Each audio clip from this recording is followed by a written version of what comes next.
Perché sull'esempio di Gesù voi servite il prossimo senza servirvi del prossimo.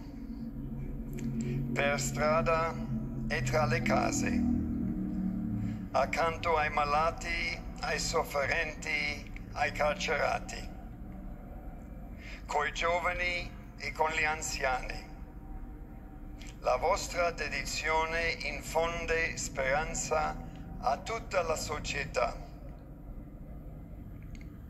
Nei deserti della povertà e della solitudine, tanti piccoli gesti di servizio gratuito fanno fiorire germogli di umanità nuova. Quel giardino che Dio ha sognato e continua a sognare per tutti noi.